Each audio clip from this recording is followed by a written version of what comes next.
My parents called me a failure when I moved out at 18. "You'll be back in a month!" They laughed. I stayed silent. A year later they begged me to come home when I closed the door behind me that night, carrying nothing but a duffel bag and the last shred of my pride. The cold air felt like freedom. "You'll be back in a month!"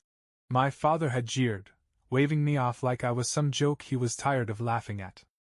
My mother had just smirked, arms folded tight across her chest, as if daring me to try and prove them wrong. I didn't say a word. I just stared at them, two strangers who happened to share my blood, and left without looking back. 18 years old. No money to speak of. No real plan. Just a silent vow buried so deep inside me it felt like it was stitched into my ribs. I will never come back. You could say the signs were always there. The way my mother's smile would vanish the moment I opened my mouth. The way my father's patience ran dry before I even finished a sentence. Growing up, it was like living in a minefield. Any step could trigger the next explosion. But the first real hint that I was more burden than son? That came a few months before my birthday. It was late October when I first overheard them. I wasn't trying to eavesdrop, not exactly. I had come home early from my shift at the grocery store, dog-tired and still smelling like stale bread and cleaning supplies. I wasn't even planning to go inside right away. I just sat in the driveway, engine off, window cracked open, trying to gather enough strength to face them. That's when I heard it, their voices, slipping through the kitchen window. "He's a waste of time," my father said, in that dismissive tone he reserved for people he didn't think were worth the air they breathed. "Still working that minimum wage job like it's some big accomplishment," my mother added with a sneer. "Pathetic." I froze, hands still on the ignition key. "You watch," my father continued. "He'll be back here begging before his first rent check's due. Crying like a little boy. And we'll let him squirm," my mother said. "Teach him what real failure feels like." They laughed together, sharp, humorless sounds that seemed to slice through the night. I sat there in the darkness, feeling like I'd been punched in the stomach. Not because their words surprised me, but because they didn't. A part of me had always known. Still, hearing it out loud, like a verdict being read in court, cracked something deep inside me. I didn't go inside right away. Instead, I sat there until the car grew cold, staring at the faint glow of the kitchen window, their laughter still ringing in my ears. That was the moment I decided. I wasn't just going to move out. I was going to disappear from their lives, not with bitterness, not with anger, but with quiet, unshakable finality. I was done trying to earn what was never going to be given. The night I told them I was leaving, the house was already heavy with tension. You could always feel it, like a thunderstorm that never quite broke, a low, suffocating pressure pressing down on you, whispering that something was always about to go wrong. I had rehearsed what I was going to say 100 times in my head. Simple. Direct. No room for them to twist it around or make it about how I was betraying them. But the second I stepped into the living room, where they sat half watching some mindless TV show, the words stuck in my throat. It wasn't fear that made me hesitate. It was the sick, stubborn part of me that still wished, even after everything, that they might react differently. That maybe, just maybe, they'd show a flicker of concern, or pride, or even basic human sadness. Wishful thinking. I stood there for a moment, gripping the strap of my worn-out backpack, then finally said it. "I'm moving out. Tomorrow." At first, they didn't even look up. Then my father chuckled, a dry, bitter sound. "Moving out?" he said, stretching lazily. "With what money? You think that pathetic paycheck of yours is going to keep you alive for a month?" My mother shook her head and smiled, that smile she reserved for when she thought I was being naive. "You'll be back," she said. "Crawling, begging. Mark my words." They laughed then, not nervously, not uncomfortably, but hard, cruel laughter that echoed off the cheap paneling on the walls. It should have made me angry. Instead, it made me colder. Sharper. It solidified the decision that had, until that moment, been fragile. I didn't argue. I didn't shout or defend myself. I just stood there and let their words wash over me like dirty water.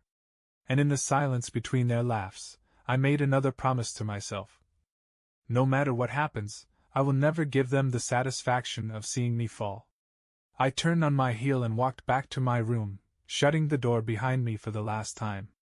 That night I barely slept. I stuffed what little I owned into a battered duffel bag, some clothes, my old laptop, a stack of notebooks filled with dreams I hadn't dared to say out loud.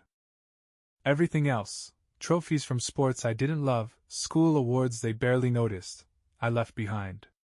Let them keep the empty shells. I was taking the only thing that mattered, my future. At dawn, I slipped out quietly. No goodbyes. No second chances. The sun was just beginning to rise, the streets washed in pale blue light as I stepped into the uncertain day ahead. For the first time in my life, I wasn't walking on eggshells. I was walking towards something, even if I didn't know what it was yet. Freedom didn't feel like fireworks or cheering crowds. It felt like a quiet breath I didn't know I'd been holding my whole life. I rented a room the size of a closet above a failing laundromat. The walls were so thin I could hear every whir of the old machines below, every argument in the hallway.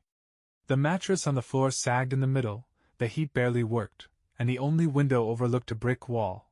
But it was mine. All mine. Rent was cheap, which was good, because the grocery store paycheck was a joke. Most weeks, after paying for rent, bus fare, and a little food, I had maybe $15 to my name. Some nights, dinner was a packet of instant noodles split in half to make it last 2 days. I didn't go out. I didn't see friends. I didn't even tell most people where I lived. I didn't want their pity. Loneliness clung to me like a second skin. I'd come home to silence so thick it felt like another person in the room. There were nights I lay awake staring at the ceiling, wondering if my parents were laughing somewhere, smug in their prediction that I would fail. But every time that doubt crept in, I remembered their faces the night I left. How small and mean they had looked. How certain they were that I couldn't survive without them. That certainty fueled me. I worked every shift I could get my hands on. Stocking shelves overnight. Bagging groceries until my hands went numb. I took odd jobs on weekends, cleaning gutters, assembling furniture, anything anyone would pay for. I was exhausted every second of every day, but strangely it was the first time in my life I felt alive. One night, while cleaning up the back room after a double shift, I found an old book someone had left behind, Learn Coding in 30 Days. I almost threw it out. But something made me slip it into my backpack instead. Later, sitting on the mattress with the city buzzing outside my window, I opened it. The words didn't make much sense at first, lines of code and commands that looked like a foreign language, but it was a distraction from the gnawing hunger, from the aching loneliness. And slowly, stubbornly, I began to teach myself. I spent every free second I had on that battered old laptop, watching tutorials, taking free online classes, building ugly little websites no one would ever see. At first, it was frustrating. More nights than I could count ended with me slamming the laptop shut in pure, helpless anger. But I kept going. Because giving up meant proving them right. And I would burn before I let that happen. Spring came, eventually. The days grew longer, the cold faded, but the grind never stopped. If anything, I pushed harder. I didn't know it yet, but that stubbornness, that refusal to break, was about to change everything. It happened on a Tuesday. Funny how the biggest moments sneak up on you when you least expect them. I had been applying for every freelance coding job I could find, anything that even smelled like a paycheck. Most days, I didn't even get a response. Other days, the rejections came fast and merciless. We're looking for someone with more experience. Your portfolio isn't strong enough. We've decided to go in a different direction. I kept a folder of all the rejection emails. I read through them sometimes, like a twisted little ritual, a reminder of how badly the world didn't want me. But that Tuesday, when I opened my inbox before heading to my grocery store shift, there was something different. An email with the subject line, "You're hired." At first I thought it was spam. Some phishing scam.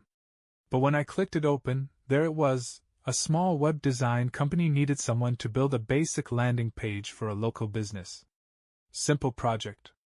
$300. due by the end of the week. It wasn't a fortune. It wasn't life-changing. But it was mine. I remember sitting there, stunned, the cursor blinking on the screen like it was daring me to believe it was real. $300. That was more than a week's paycheck at the store. That was groceries. That was rent. That was a tiny crack of light through a wall I'd been punching for months. I worked like a man possessed. Every spare second, every moment not spent at work, was poured into that project. When I finally sent it off, terrified I'd done something wrong, sure they'd find a reason not to pay me, I sat by my email like a kid waiting for Christmas morning. 2 hours later, the payment landed in my account. $300. Real money. Real proof that I wasn't crazy for believing I could build something better. I stood in the middle of my tiny room and laughed out loud, not a bitter, sarcastic laugh like the ones my parents used to throw at me. A real one. A laugh that tasted like oxygen after holding your breath for too long. That night, for the first time in months, I treated myself to something stupid, a greasy, overpriced cheeseburger from the diner across the street. It wasn't fancy. It wasn't Instagram-worthy. But sitting there by the window, the city lights smeared across the glass, that burger tasted like victory. Small? Maybe. But it was the first crack in the dam. The first sign that I could make it. Really make it, without their help, without their approval, without anything but my own 2 hands. I wasn't just surviving anymore. I was beginning to live. The first job led to a second. Then another. One client liked my work so much they referred me to a friend. That friend referred me to another. By the end of the summer, I wasn't just scraping by anymore. I was standing on my own 2 feet. I quit the grocery store job without a second thought. Walked in, handed them my apron, and walked out into the sunlight feeling like I just stepped into someone else's life. Someone stronger. Someone free. I upgraded my living situation, nothing fancy, but a real studio apartment. 4 walls, a bathroom that didn't leak, a small kitchen I could actually cook in. I bought a second-hand car that rattled a little but ran just fine. For the first time, I had savings. A future. Every tiny success built into something bigger. I started studying business strategy late at night, taking free courses online about contracts, client management, marketing myself. I wasn't just building websites anymore. I was building a life. And while my world grew, theirs shrank. At first, I didn't hear anything about them. It was like they had erased me, or maybe I had erased them. But small towns are full of cracks, and news has a way of leaking through. It started with whispers. That my father had lost his job. That the business he bragged about at every family barbecue had finally gone under. Then came my mother's health. Nothing serious at first, but her endless need to control everything turned on her when stress set in. Hospital visits. Medication. Bills stacking up like unpaid debts of character. They had spent their whole lives tearing others down, and now, when they needed support, there was no one left willing to catch them. Funny how that works. I wasn't surprised. Not really. They had built their castle on sand, on pride, on cruelty, on treating people like they were disposable. And now? Now they were drowning in the ruins of their own making. One evening, about a year after I'd walked out that door, my phone buzzed. An unfamiliar number. I almost didn't answer. But something in me, some old scar, made me pick it up. "Hello?" I said cautiously. There was a long pause. Then a voice I hadn't heard in a year, thin, tired, trying too hard to sound casual. It was my mother. "Hey, it's been a while, huh?" she said, with a forced little laugh. I didn't say anything. I just waited. After a moment, she sighed, not the dramatic kind she used to weaponize, but something raw, something broken. "Listen," she said. "We've had a rough year. Your dad's been sick. Money's tight. We could really use a little help." There it was. No apology. No acknowledgement of what they had done. Just a reaching hand, expecting the same blind loyalty they had spent years stomping on. I almost hung up right then and there. But I didn't. Because for the first time in my life, I wasn't the scared kid trying to win their love. I was the man who had survived without them. And they were the ones who couldn't survive without me. I let the silence stretch between us until it grew uncomfortable. Until she started shifting, fidgeting like a school kid caught in a lie. Finally I spoke. Calm. Steady. Every word shaped by years of swallowing everything I should have said. Funny, I said, my voice almost conversational. I thought I was a failure. She went quiet. I thought, I continued, I'd be crawling back in a month, remember? That's what you said, isn't it? Still, she said nothing. I wasn't angry. Not anymore. The anger had burned away long ago, leaving something colder. Cleaner. Truth. You laughed at me, I said. You told me I'd never make it. You made sure I left with nothing but a bag of clothes and a head full of doubt. I could hear her breathing on the other end, shallow and shaky. And now, I said, after everything, you want me to save you. She finally spoke, her voice cracking. We were wrong, okay? We made mistakes. But we're still family. Family. The word hit me like a slap. As if the word alone was supposed to erase everything they'd done. I shook my head, even though she couldn't see me. You don't get to pull the family card now, I said, my voice still calm. Family doesn't treat each other the way you treated me. Family doesn't laugh at your struggles. Family doesn't kick you when you're already down. There was a whimper, maybe a soft sob, but I didn't flinch. I didn't soften. You didn't raise me to be strong, I said. You forged me in your fire, in your cruelty, in your endless need to tear me down.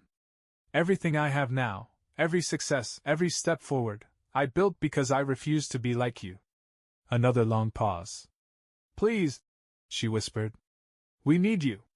I closed my eyes. For a long time, the little boy inside me had wanted to hear those words. But not like this. Not hollow. Not poisoned by convenience. I needed you once, too, I said. And you laughed. I pulled the phone from my ear, stared at it for a moment, and then, with a final, quiet certainty, I hung up. And this time, I didn't feel guilty. I felt free. After I hung up, I sat there for a long time. Not moving. Just breathing. The city outside my window kept humming along, cars in the distance, neighbors arguing somewhere down the hall, a stray dog barking at nothing. Life, uncaring and unstoppable, rolled forward without hesitation. And I realized, so could I. There was no going back now. No last-minute apologies that would magically stitch the broken pieces together. No redemption arc waiting just beyond the next phone call. I opened my messages and blocked the number. Then I went into my email and did the same with the ones they had sent, desperate, manipulative, guilt-ridden pleas, all gone with a few clicks. I even pulled out an old box from under my bed, one I hadn't touched since the day I moved out. Inside were a few faded photos, a crumpled birthday card with a forced "Love you" scribbled on it, and a handful of childhood mementos that, once upon a time, had meant something to me. I went through each item slowly. Not to relive the memories. Not to mourn them. But to say goodbye. When I finished, I took the box downstairs to the dumpster behind my building. I didn't hesitate. I tossed it in. And just like that, the last physical connection to them was gone. Walking back upstairs, the night air crisp against my skin, I felt lighter. Not happy exactly, not yet. But relieved. Clean. The next morning, I woke up without that heavy weight in my chest. The kind of weight you don't even realize you're carrying until it's gone.